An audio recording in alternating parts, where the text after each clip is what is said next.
देश की राजधानी में एक बार फिर देशद्रोह, देश विरोधी नारे और देश को कमजोर करने की साजिश की कोशिश नजर आ रही है। पहले जेएनयू और अब डीयू। कहा जा रहा है कि जेएनयू की तरह डीयू में भी आजादी के नारे गूंजे। उस पर दो छात्र संगठन आपस में भिड़ गए, उनकी भिड़ंत हुई और अब एक दूसरे को तबाह करने की धमकियां मिल रही हैं। ये सारा मामला अब एक ऐसे संवेदनशील मोड़ पर पहुंच गया है जहां एक लड़की एबीवीपी पर तो दूसरी लड़की आयशा पर संगीन आरोप लगा रही है। मगर देखा जाए ऐसा तो नहीं है कि इन सब के पीछे कोई देश विरोधी ताकत काम कर रही हो, क्योंकि आज एक बार फिर से, हालांकि 22 तारीख की तरह आज झड़प तो नहीं हुई, लेकिन बात अभिव्यक्ति की आजादी की ही होती रही। लेकिन अभिव्यक्ति की आजादी एक तरफ, पूछने वाले पूछ रहे हैं कि अभिव्यक्ति की आजादी के नाम पर देश के बंटवारे के नारों को कैसे अलाउ किया जा सकता है।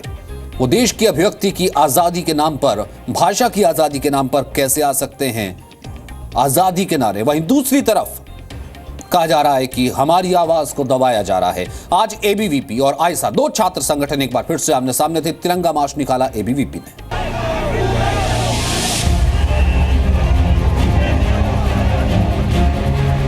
देश की राजधानी दिल्ली में न जाने कौन सी आजादी के लिए संग्राम हो रहा है। आजादी के 70 साल बाद आजादी के लिए नारे लगाने वालों को आखिर कैसी आजादी चाहिए? क्या आजादी के नारे लगाने वाले चंद लोग आजादी के सही मायने जानते भी हैं? शायद नहीं। तभी तो बेमकसद आजादी के नारे लगाकर वतन के खातिर कुर्बान होने वाले हजारों लोगों के बलिदान का अपमान हो रहा है। अगले महीने 23 मार्च को शहीद आजम भगत सिंह की पुण्यतिथि है और 27 फरवरी को चंद्रशेखर आजाद का बलिदान दिवस मनाया जाता है। मगर अब हम आजादी का नारा लगाने वाले एक ऐसे संघर्ष की तस्वीर आपको दिखाएंगे जो शर्मिंदा करने वाली है। दिल्ली यूनिवर्सिटी के कैंपस से लेकर सोशल मीडिया तक कथित आजादी के समर्थकों ने मुहिम चला रखी है।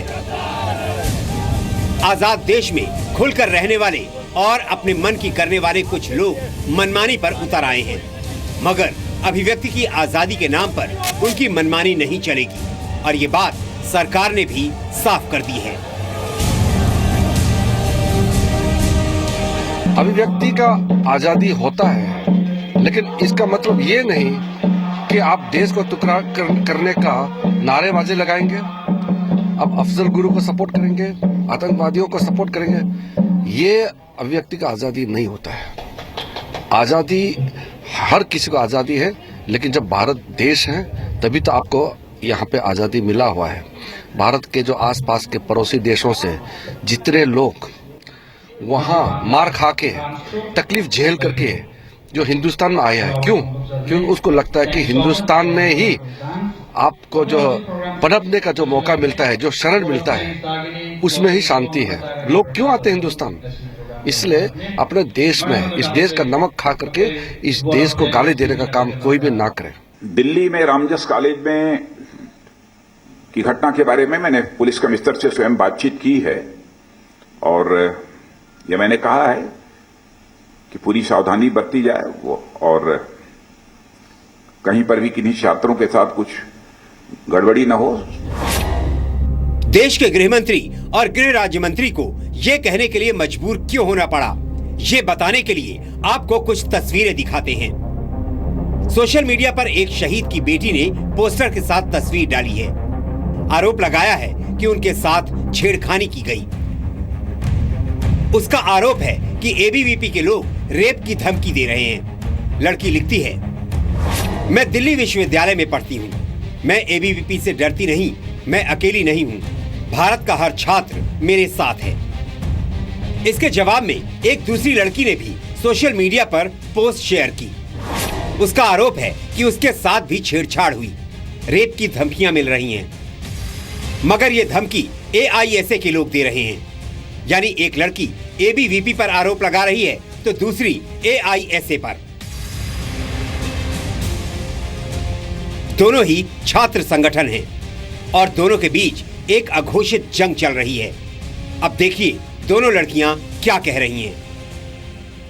जी, मैं एक सिंपल सा दिन था, मैं अपने कॉलेज से वापस आई और मुझे पता चला कि मेरी खुद की सहेलियों को फिजिकली असॉल्ट किया गया है रामजस के प्रोटेस्ट पर। फिजिकली मेरे और भी कुछ friends and my other students from the university, people that I know were physically assaulted and women were given rape threats. Social media पर, फोन पर, मेरे Facebook मैसेंजर पर और बहुत गंदी गंदी बातें लिखी गई हैं और मुझे कहा जा रहा है कि मैं एंटी नेशनल हूँ। मुझे अपने नेशनलिज्म प्रूव करने की जरूरत नहीं है किसी को। जब एबीवीपी और आयशा की झड़प हुई उसमें जो लेफ्ट के जो स्टूडेंट्स थे दे स्टार्टेड पुलिंग अस, ऐसे उन्होंने बहुत बुरी तरह लोगों के, हमारी जो छात्राओं से उनसे बदसलूकी की। पहले उन्होंने गालें दी, जब हमने बोला चुप हो जाओ उन्होंने हमारे हाथ पकड़े। उसके बाद मेरा कुर्ता भी फटा, हमारे बहुत सारी कार्यकर्ताओं को चोटें भी आई। उसमें क्या आपने फोटोज भी शेयर किए हैं? हाँ जी, मैंने फोटोज भी शेयर किए हैं। और क्या क्या है उस फोटोज में? उन फोटोज में मेरे फटे हुए कुर्ते की चोट है और यहाँ पे ये देखिए जो मुझे चोट लगी हुई है इसके भी मैंने फोटो डाले हैं। मेरे फटा हुआ कुर्ता जो यहाँ से लेकर यहाँ तक, मेरी कोहनी से लेकर मेरे हाथ तक जो मेरा कुर्ता लेफ्ट के स्टूडेंट्स द्वारा फाड़ा गया है, मैंने उसकी भी पोस्ट डाली है। इन दोनों लड़कियों का नाम और चेहरा हम आपको नहीं दिखा सकते क्योंकि दोनों का दावा है कि उनके साथ छेड़खानी हुई है, मगर आपको दिखाते हैं कि सोशल मीडिया पर इन दोनों लड़कियों के आरोपों को लेकर किस कदर ऑनलाइन से लेकर दिल्ली यूनिवर्सिटी तक हंगामा मचा है। लड़की का आरोप है कि 22 फरवरी को रामजस कॉलेज में उसके साथ एबीवीपी के लोगों ने बदसलूकी की। इसके बाद उसकी पोस्ट को कई लोगों का साथ मिलने लगा और लड़की ने ट्वीट कर दिया, मेरे पिता को पाकिस्तान ने नहीं युद्ध ने मारा। इसके जवाब में क्रिकेटर वीरेंद्र सहवाग ने ट्विटर पर एक हाथ में तख्ती वाली तस्वीर पोस्ट कर दी। उस पर लिखा, मैंने नहीं, मेरे बैट ने 2 तिहरे शतक लगाए, बैट में है दम। दरअसल वीरेंद्र सहवाग ने लड़की की पोस्ट में छिपे सवाल और समर्थन पर चोट की क्योंकि लड़की का आरोप 22 फरवरी के उस हंगामे से प्रेरित है जिसमें एक बार फिर आजादी के नारे लगाए जाने का दावा किया गया। वो आजादी जिसके नाम पर देश को तोड़ने की कोशिश हो रही है। पवन नारा, जी मीडिया, दिल्ली। अब सवाल यह भी है कि डीयू में जो कुछ हुआ उसे जेएनयू से अलग करके कतई नहीं देखा जा सकता क्योंकि सारा हंगामा उमर खालिद को लेकर के शुरू हुआ और ये वही लोग हैं जिन्होंने जेएनयू में देश विरोधी नारे लगाए थे। इसलिए इस पर सियासत भी खूब हो रही है।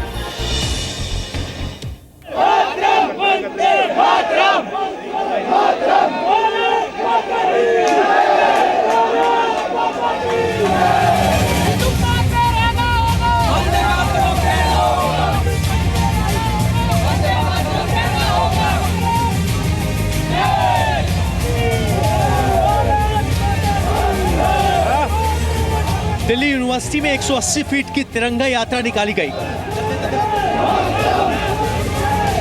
एबीवीपी के छात्रों और डूसू के तमाम नेता इसमें शामिल हुए।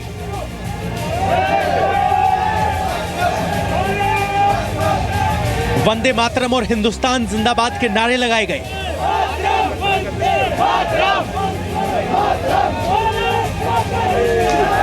ये तिरंगा यात्रा एक खास मकसद से निकाली गई। डीयू कैंपस में एबीवीपी और आयशा के बीच हुई मारपीट और हंगामे के बाद से माहौल शांत करने के लिए तिरंगा मार्च निकाला गया। विद्यार्थी परिषद के लोगों का कहना है कि वो डीयू कैंपस में चल रहे तनाव को खत्म करना चाहते हैं, इसलिए हाथों में विशाल तिरंगा लेकर यात्रा निकाली गई।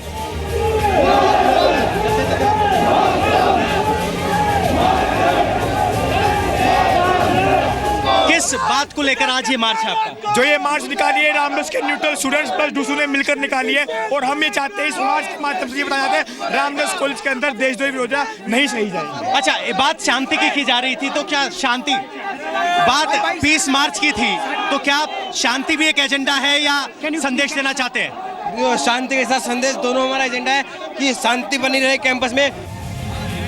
इस यात्रा को देखने वाले छात्रों से जी मीडिया संवाददाता ने बात की।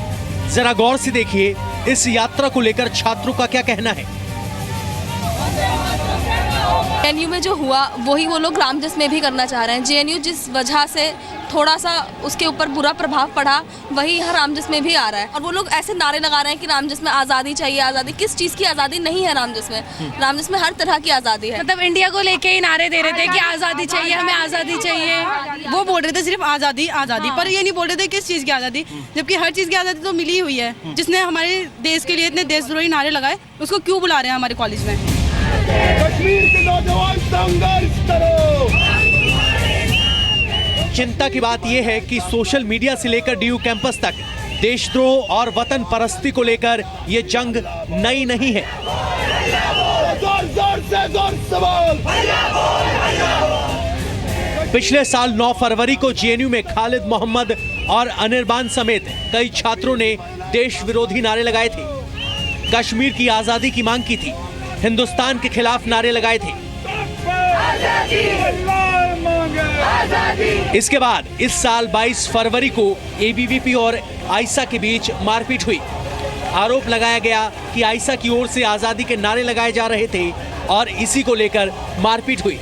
जवाब में 27 फरवरी को एबीवीपी ने तिरंगा मार्च निकालकर शांति और देशभक्ति की अपील की।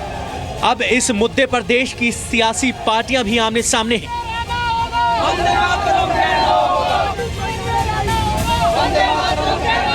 कि संविधान में बोलने का अधिकार सबों का है, उसका हम सम्मान करते हैं, लेकिन देश को एक बात तो सोचनी पड़ेगी कि बोलने की आजादी का मतलब है यह भी कहना कश्मीर को भारत से अलग कर दिया जाए, बस्तर को आजाद कर दिया जाए, भारत के टुकड़े कर दिया जाए।